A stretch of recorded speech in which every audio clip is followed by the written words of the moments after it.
1 മുതലുള്ള തുടർച്ചയായ എണ്ണൽ സംഖ്യകളുടെ തുക കാണാൻ അറിയാമല്ലോ. ഇനി 2, 4, 6 എന്നിങ്ങനെ 100 വരെയുള്ള ഇരട്ട സംഖ്യകളുടെ തുക നോക്കാം. ഇതിനെ 2 ഗുണിക്കണം 1 plus 2 plus 3 plus etcetera plus 50 എന്ന് എഴുതാമല്ലോ.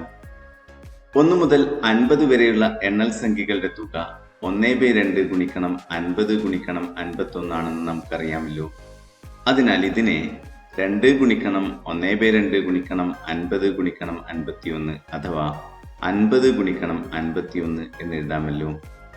50 ഗുണിക്കണം 51 2550 ആയതിനാൽ 2 മുതൽ 100 വരെയുള്ള ഇരട്ട സംഖ്യകളുടെ തുക 2550 ആയിരിക്കുമല്ലോ. ഇത് ബീജഗണിത രീതിയിൽ നോക്കാം. ആദ്യത്തെ n ഇരട്ട സംഖ്യകൾ ഏതൊക്കെയാണ്? 2, 4, 6 എന്നിങ്ങനെ 2n വരെയുള്ള സംഖ്യകൾ അല്ലേ? ഇവയുടെ തുക കാണാം. ഇതിനെ 2 ഗുണിക്കണം 1 plus 2 plus 3 plus etcetera plus n എന്ന് എഴുതാമല്ലോ. ആദ്യത്തെ n എണ്ണൽ സംഖ്യകളുടെ തുക 1/2 ഗുണിക്കണം n ഗുണിക്കണം n പ്ലസ് 1 ആയതിനാൽ ഇത് 2 ഗുണിക്കണം 1/2 ഗുണിക്കണം n ഗുണിക്കണം n പ്ലസ് 1 അഥവാ n ഇൻറ്റു n പ്ലസ് 1 ആയിരിക്കുമല്ലോ. അതായത് ആദ്യത്തെ n ഇരട്ട സംഖ്യകളുടെ തുക n ഗുണിക്കണം n പ്ലസ് 1 ആണ്. ഇനി 3, 6, 9 എന്നിങ്ങനെയുള്ള 3ന്റെ ഗുണിതങ്ങളുടെ ശ്രേണിയുടെ ആദ്യത്തെ n പദങ്ങളുടെ തുക കാണാം. ഇതിലെ n-ാം പദം എന്താണ്? 3n അല്ലേ? ഇവയുടെ തുക കാണാം. ഇതിനെ 3 ഗുണിക്കണം 1 plus 2 plus 3 plus etcetera plus n എന്ന് എഴുതാമല്ലോ.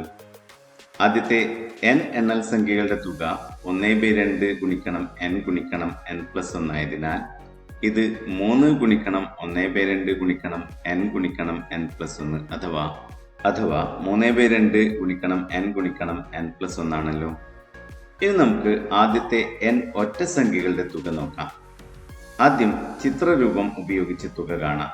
1, 3, 5 എന്നിങ്ങനെ തുടരുന്നവയാണല്ലോ ഒറ്റ സംഖ്യകൾ. n-ാമത്തെ ഒറ്റ സംഖ്യ ഏതാണ്? 2n-1 അല്ലേ? ആദ്യത്തെ 2 ഒറ്റ സംഖ്യകളുടെ തുക എന്താണ്? പൊട്ടുകളെ ഈ തരത്തിൽ മാറ്റിവെച്ചാൽ വരിയിലും നിരയിലും 2 വീതം പൊട്ടുകളാണല്ലോ ഉള്ളത്. അതിനാൽ ആകെ പൊട്ടുകളുടെ എണ്ണം 2² അഥവാ 4 ആണല്ലോ.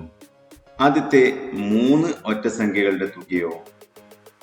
പൊട്ടുകളെ ഈ തരത്തിൽ ക്രമീകരിച്ചാൽ വരിയിലും നിരയിലും 3 വീതം പൊട്ടുകളാണല്ലോ ഉള്ളത്. അതിനാൽ ആകെ പൊട്ടുകളുടെ എണ്ണം 3² അഥവാ 9 ആണല്ലോ. ഇതുപോലെ ആദ്യത്തെ 4 ഒറ്റ സംഖ്യകളുടെ തുക 4² അഥവാ 16, ആദ്യത്തെ 5 ഒറ്റ സംഖ്യകളുടെ തുക 5² അഥവാ 25 ആണെന്നും കാണാമല്ലോ. എങ്കിൽ ആദ്യത്തെ n ഒറ്റ സംഖ്യകളുടെ തുക എന്തായിരിക്കും? അത് n² ആയിരിക്കുമല്ലോ.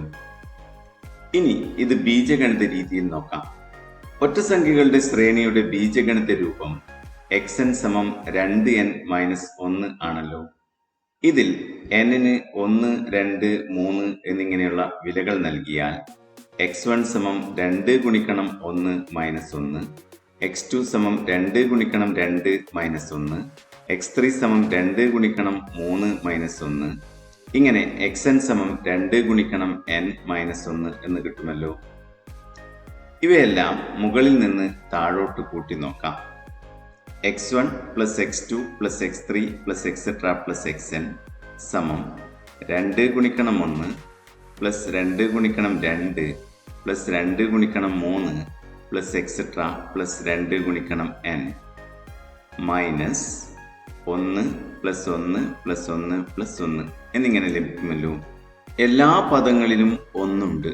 ആകെ n പദങ്ങളുണ്ട്. അതിനാൽ ഈ ഒന്നുകളുടെ എണ്ണം n ആയിരിക്കുമല്ലോ. n ഒന്നുകൾ കൂട്ടിയാൽ കിട്ടുന്നത് n ആയിരിക്കുമല്ലോ.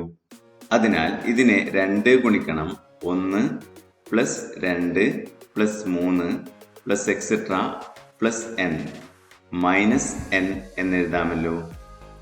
ആദ്യത്തെ n എണ്ണൽ സംഖ്യകളുടെ തുക 1/2 ഗുണിക്കണം n ഗുണിക്കണം n പ്ലസ് 1 ആയതിനാൽ ഇതിനെ 2 ഗുണിക്കണം 1/2 ഗുണിക്കണം n ഗുണിക്കണം n+1 മൈനസ് n എന്നെഴുതാമല്ലോ.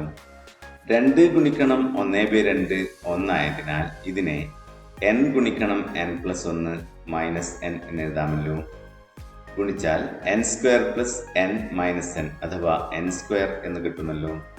അതായത് 1 മുതൽ തുടർച്ചയായ ഒറ്റസംഖ്യകളുടെ തുക സംഖ്യകളുടെ എണ്ണത്തിന്റെ വർഗമാണ്.